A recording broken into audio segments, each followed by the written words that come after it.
passado, pósimas recordações. Quero viver meu presente e lembrar tudo depois. Nessa vida passageira, eu sou eu, você é você. Isso é o que mais me agrada, isso é o que me faz dizer. E vejo flores em você.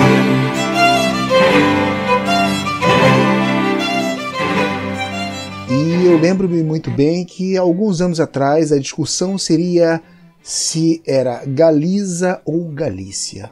E é claro que efetivamente era bem mais tranquilo quando a discussão era se o nome era em espanhol ou em galego, ou melhor dizendo, em galego-português.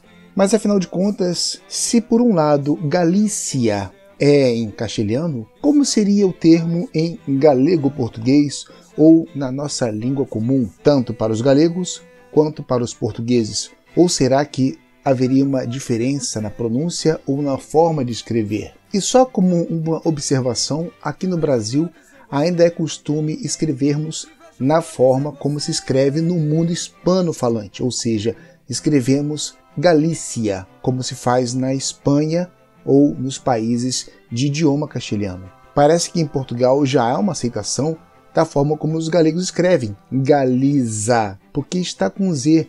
E preste atenção na forma como eu pronunciei, Galiza. Em geral, os pesquisadores, os linguistas, eles vão buscar nas fontes essa forma de distribuição que foram colocadas as palavras Galícia, Galizas e outras formas similares. Essa frequência de distribuição de como foi escrito lá no passado, talvez lá naquela forma como se aplicava o que a gente convencionou como galego-português medieval, especificamente em se tratando da Galiza, como se escrevia naquela época na própria Galiza. E aí temos que ir para os séculos XIII, XIV e XV. A gente pode até pensar que dentro dessa própria evolução ou da estruturação da escrita não tinha ainda uma espécie de padronização da palavra. E aqui eu vou usar a minha pronúncia para entendermos de forma bem clara para um público lusófono, porque causa um pouco de estranheza quando há um Z nesse meio. Então a gente pode encontrar palavras como Galiza com um L ou dois L's, ou Galiça com C cedilha e um L ou dois L's, como também Galiza com um L ou dois L's, mas ao invés de C cedilha. E aí os galegos precisam entender a diferença. Se tivessem dois S's, seria Galiça, mas como tem apenas um S, então teria o mesmo som de Galiza. É meio confuso, né? E aí a gente também pode encontrar Galícia com Z e Galícia com S, que são muito parecidas com uma forma em espanhol como conhecemos hoje, Galícia. E essa incidência maior das palavras com esse Galícia acontece justamente quando há o decréscimo, ou melhor dizendo, a interrupção, o desprestígio da própria escrita, de não haver uma estruturação, o abandono da escrita, o desprezo que foi dado à escrita quando a Galiza entra em estado periférico em relação ao reino de Castela. A língua do estado é o castelhano. O termo Galícia então vai passar a ser maioritário, do mesmo modo que outras palavras que são muito comuns para nós, que vão sendo realmente deixadas de lado no espaço galego por influência ou por sobreposição do castelhano. Palavras como espaço, serviço, preço, graça, justiça, sentença, elas vão sendo substituídas por espaço, serviço, preço, graça, justiça, sentença. E aqui tem um ponto curioso, que é a letra C cedilha ou cedilha, que tem raízes históricas nesta Hispânia visigoda. E atenção, e preste muita atenção, não vamos confundir a palavra Hispânia com Espanha no sentido atual.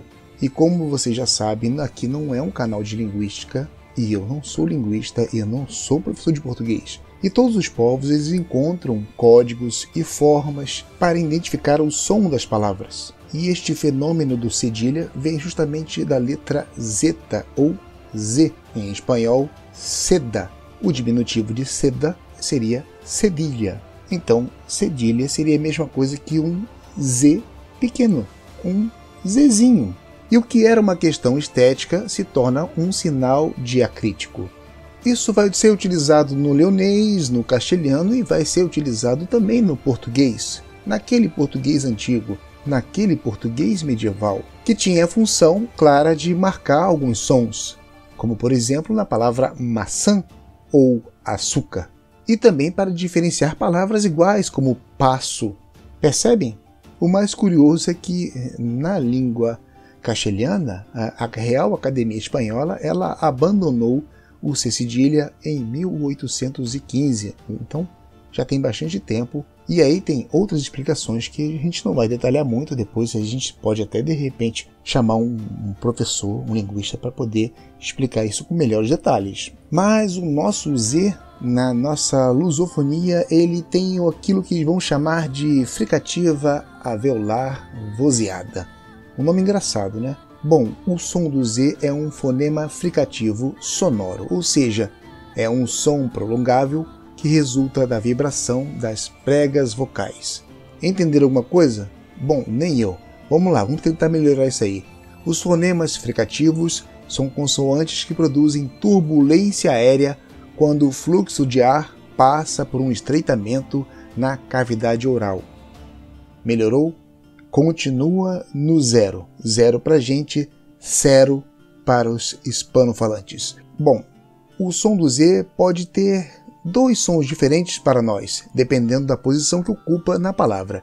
Se tiver no começo ou no meio, tem um som que ouvimos na palavra zebra. Agora pede para um hispanofalante falar a palavra zebra. Ou, se estiver no final da palavra, ele vai ter um som que ouvimos, como por exemplo na palavra sagaz. Percebeu a diferença? E eu estou dando algumas voltas porque vocês vão entender o caso mais à frente. Dessa confusão das palavras e dos idiomas. Vou dar 3 palavras: dançar, caçador e aliança. Toda pessoa da lusofonia, ela tem na sua cabeça que dançar, caçador e aliança tem um C cedilha aí na estrutura, não é verdade? Mas quando a pessoa é um hispanofalante, ela não tem esse símbolo do C cedilha, então ela utiliza o Z ou zeta, mas ela não vai pronunciar como nós queremos pronunciar. Ela não vai dizer dançar, caçador ou aliança. Se for um hispanofalante das Américas, ele vai falar dançar, caçador e aliança. Agora, se é uma pessoa da Espanha, aí o negócio complica um pouco porque tem uma parada chamada interdental. Então ele vai falar dançar, caçador e aliança. Percebe a diferença entre dançar e dançar? Então é isso. Mas de qualquer forma é diferente quando olhamos esse Z e vamos ler dançar. É aí que está o problema. Quando a gente não entende essas diferenças da língua, dessas questões da grafia, cometemos alguns erros quando vamos na Galiza, porque a Galiza hoje se espelha na grafia ou na ortografia castelhana. Então há cidades, há lugares, concelhos que são grafados com Z, mas que têm uma pronúncia diferente. Por exemplo, Vimianço, Maçaricos, Betanços. Então pode acontecer de um português ou um brasileiro, uma pessoa de qualquer país lusófono, cometer esse erro ao ler esses nomes, falar, por exemplo, ao invés de falar maçaricos, vai falar mazaricos. Ou, ao invés de falar vimianço, vai falar vimianzo. Ou mesguita, ou betanzos, ou laza, ou arzua, e não arsua. Tem a palavra ginso, que nós, quando olhamos com Z, vamos falar ginzo, mas ela é ginso. Então, seria melhor se tivesse um C cedilha aí. Tem um outro lugar também, agora que eu lembrei, que é traço. Nós vamos ler trazo. Né? Os galegos vão falar traço, mesmo estando com esse Z, porque eles não têm essa pronúncia como nós fazemos. É claro que, na nossa opinião, um C cedilha aí não ia atrapalhar eles em nada, mas eles optaram em ter uma ortografia próxima da língua do Estado. Isso é normal. E o que eu estou trazendo para vocês nesses vários exemplos, como foi antes sobre a palavra Galiza ou Galícia, e agora essas diferenças entre o C cedilha e o Z, é a confusão que a gente tem quando trocamos alguns códigos, algumas palavras. Mas agora eu vou para um novo problema que apareceu. Esse problema não começou hoje, mas tem se fortalecido por algum segmento de âmbito galego que se motiva para ressignificar uma palavra. E agora eu vou explicar com vocês em alguns detalhes. Eu vou colocar primeiro alguns painéis, mas antes eu vou deixar aqui algumas informações, que seria sobre o nacionalismo. Este nacionalismo, ou o termo nacionalismo, ele vai surgir mais ou menos em tempos da Revolução Francesa, no século XVIII. Aquela questão do conflito com as monarquias absolutas. Aquele momento em que a burguesia declarou que o poder político emanava do povo e da nação, contrariando a nobreza e ao clero, que defendiam que o poder era divino. Era um movimento que declarava a lealdade à pátria, substituindo a figura do rei. Quando vamos mais para frente, no século XIX, aí surge a figura do nacionalismo espanhol, como também vão surgindo outros nacionalismos, digamos, de grupos étnicos periféricos, como o catalão, o basco e o próprio galego, regiões essas que estavam e estão até hoje anexadas ao Estado espanhol. Mas esse nacionalismo espanhol e o nacionalismo galego, eles são movimentos políticos e sociais que se opõem em vários pontos. Por exemplo, o nacionalismo espanhol ele promove a unidade cultural dos espanhóis, com uma centralização do Estado,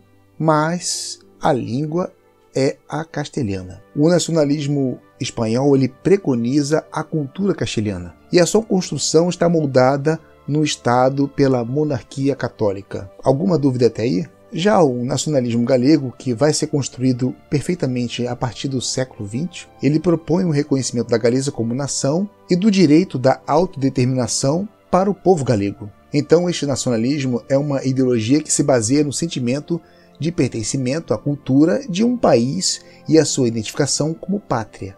Mas aqui, essa nação ela é específica, é a nação galega, não é a nação da Espanha como um todo. E aqui eu vou ao primeiro painel, que é um fragmento tirado do livro A Memória da Nação, o Reino da Galécia, escrita pelo político e escritor Camilo Nogueira. Ele está escrito na escrita da norma da Galiza, é uma escrita que tem influência da escrita espanhola, mas também baseada na dialectologia, estudos feitos nos anos 70, enfim, que foram estudos feitos sempre com uma visão para afastar o galego da lusofonia e uma aproximação cada vez maior com o castelhano. Então o texto diz assim: a ideologia espanhola está baseada na ideia da Espanha como uma realidade política unitária desde o tempo romano e godo, na interpretação da Idade Média como um processo que conduziria necessariamente à hegemonia de Castela, e na concepção do Estado espanhol como uma unidade procedente do século XV, desenvolvida na Idade Moderna através do reinado da dinastia Habsburgo e Bourbon e confinada como uma entidade uniformizada nos 2 últimos séculos. Nega, portanto, a tradição romana, sueva e portuguesa do ocidente da península, ocultando particularmente Galécia como principal reino cristão ante o Al-Andalus. Ignora o caráter e os interesses extrapeninsulares das dinastias que durante a Idade Moderna governaram o território espanhol como um patrimônio pessoal e não reconhece que nos séculos XIX e XX as nações periféricas apresentaram diferentes e legítimas propostas políticas para construir um Estado plurinacional. Então aqui é a opinião do escritor e político baseado numa ideia de centralização do poder através da construção da história do Estado espanhol, que faz essa ligação de uma unidade política que vem desde os romanos, os godos e que vai culminar em Castela. Então Castela é o centro do universo, é o centro do poder. E nesse caso há um ente que é esquecido, que se chama Galécia. Ele também utiliza a palavra Al-Andalus, que fazia uma espécie de antagonismo entre 2 regiões num determinado momento da história da península, ou seja, o Al-Andalus representaria o poder islâmico, muçulmano, né? Foram vários momentos, com vários reinos, não foi só um período omíada, mas depois tiveram outros momentos, e a parte a noroeste que seria a Galécia, mas Em se tratando de uma comparação entre Galécia ou Al-Andalus, nós não estamos mais aqui falando da Galécia do período dos romanos, nem a Galécia do período dos suevos, nem muito menos a Galécia do período dos visigodos, porque se ele coloca aqui o termo Al-Andalus, só pode ser uma Galécia posterior a tudo isso. Então, de que Galécia estamos falando?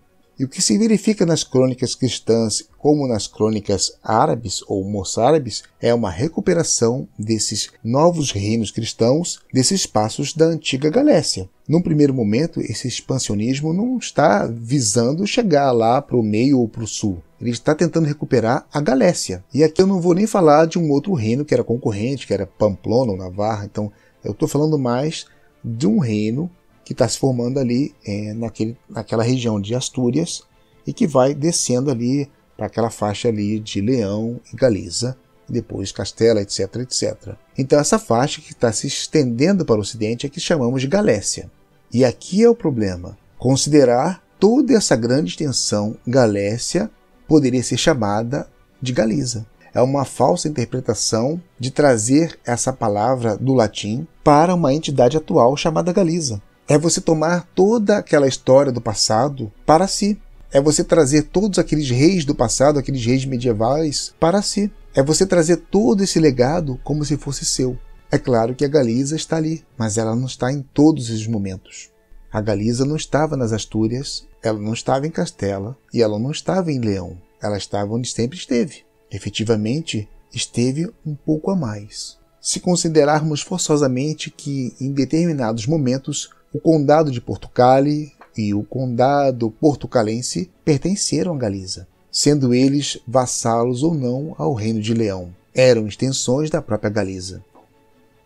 Bom, agora a gente vai para o outro painel, que é um painel que foi tirado do Bloco Nacionalista Galego. Eu falei a palavra bloco porque em português ou em galego-português a palavra é bloco, mas lá na Galiza eles usam a palavra bloque, que é uma palavra em castelhano. Eles defendem tanto o galego, mas utilizam a palavra em castelhano bloque, nacionalista galego. Mas é bloco. Nacionalista galego, ele tem uma tiragem aqui que diz que o reino da Galiza foi o primeiro reino a ser constituído na Europa, mesmo antes da queda do Império Romano, desenvolvendo uma vida independente de uma enorme dinâmica política e cultural dentro da península ao longo da Idade Média. É na antiga Galécia Romana que a língua que na Galiza chamamos galega e que é conhecida internacionalmente como portuguesa emergiu no século VIII. E foi a partir do século XV que Portugal se consolidou como um reino independente e que Galiza foi sujeita ao domínio de Castela e mais tarde da Espanha. Bom, vamos lá. Em síntese, o que o BNG está dizendo aqui? Né? Ao mesmo tempo que ele contesta uma Espanha que vem desde o tempo dos godos ou dos romanos, né? Ele nega isso com toda razão. A Espanha não é a Hispânia romana. A Espanha atual ela também não é a Hispânia visigoda. Em contraposição, o BNG, que é o partido do Camilo Nogueira, que faz aquele comentário anteriormente, então o BNG não pode dizer também que o reino da Galiza começou lá atrás também, na forma de uma Galéquia romana, né? Porque eles colocam a palavra em latim, né? Porque eles não têm a palavra Galécia de uma forma moderna. Eles fazem uma associação de que Galécia seria o equivalente à Galiza atual, né? Que são inverdades. E aí tem a questão do antagonismo. Se eles não podem considerar que a Hispânia romana ou a Hispânia visigoda não pode ser jamais considerada a atual Espanha, do mesmo modo que a Galéquia, em latim, ou Galécia romana ou sueva, não pode ser equiparada à Galiza atual. São coisas distintas no tempo e no espaço. Percebem? Aliás, essa tiragem que está em português, realmente ela é só para inglês ver. Se é que vocês entendem essa expressão. Porque o BNG não utiliza a grafia reintegracionista, ou seja, a norma em português para nada. Ele não faz em nenhum momento e para nenhum fim o uso da ortografia que poderia utilizar e comunicar com toda a lusofonia. O BNG não utiliza, não se faz uso dessa grafia para nada. Então, eles só interagem ali nas 4 províncias e para mais nada. Então, essa é a primeira coisa que temos que destacar. Isso aqui realmente é um painel. Não sei nem por que eles colocaram em português, porque eles não têm interesse declarado na escrita reintegrada, e até hoje os seus políticos não deixaram bem claro se galego e português pertencem ao mesmo sistema linguístico ou não. Então, eles fazem um jogo muito silencioso para agradar gregos e troianos do seu próprio partido, porque tem muitos dos seus contribuintes, muitos dos seus membros, dos seus apoiadores, que não têm simpatia da aproximação da escrita galega com o português. Então eles não podem fazer essa declaração aberta. E eu acho que também não há interesse nenhum, tendo em vista a própria forma como que muitos desses representantes galegos do BNG se expressam diariamente. Então, assim, a utilização das palavras que eles utilizam e expressões castelhanas não parece muito bem claro que eles querem qualquer tipo de aproximação com a lusofonia. Muito pelo contrário. Mas vocês pediram por isso, né? Depois de tantas falsas acusações que fizeram, aqui está a minha resposta a toda a lusofonia.